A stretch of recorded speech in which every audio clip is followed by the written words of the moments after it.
At the start of 2024, we're going to begin with 21 days of prayer and fasting from January the 7th to the 27th. And the emphasis of our prayer and fasting is going to be the engine room of what a church is all about, and that is being a people of prayer. And so through the 21 days, we want to do loads of teaching and loads of activation in our lives to each of us in our personal prayer life, developing and growing, but also the corporate prayer life in each congregation and across the church, so that the dynamic of prayer that is increasing during the prayer and fasting going into February, into March,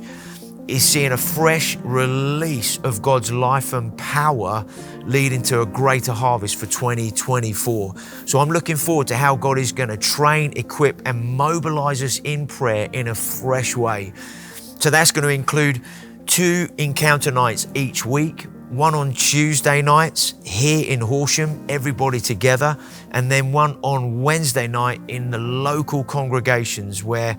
we have in Crawley, Horsham, Worthing and Burgess Hill. Friday nights, I want to really encourage you in your congregation, wherever you are, to meet with friends and family on Friday nights, have a meal together, break bread together and pray for one another. Have lots of fun together, but I believe in the midst of all the fasting and prayer that we're going to be doing, that we have an evening of feasting where we're breaking bread, praying together and being together and really building that community and that life amongst us as a church. Then on the 28th of January, on the Sunday, we're going to have all 4 congregations together right at the end of the fast. We're going to have some food on that Sunday as well, and you'll be told in your congregations what that's going to look like, what to bring. But on the 28th, we're going to gather together, yes, to celebrate all that God has been doing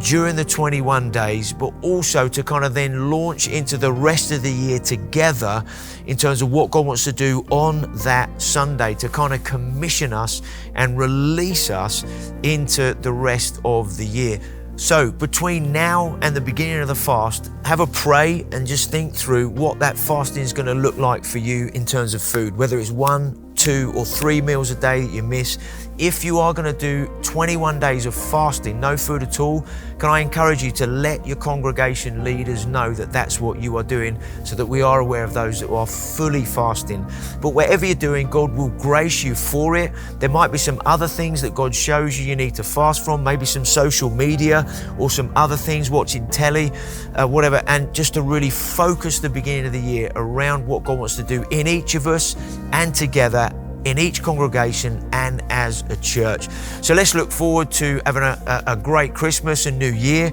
but let's also look forward to all that God's going to do as we launch into 2024 and beyond. Bless you.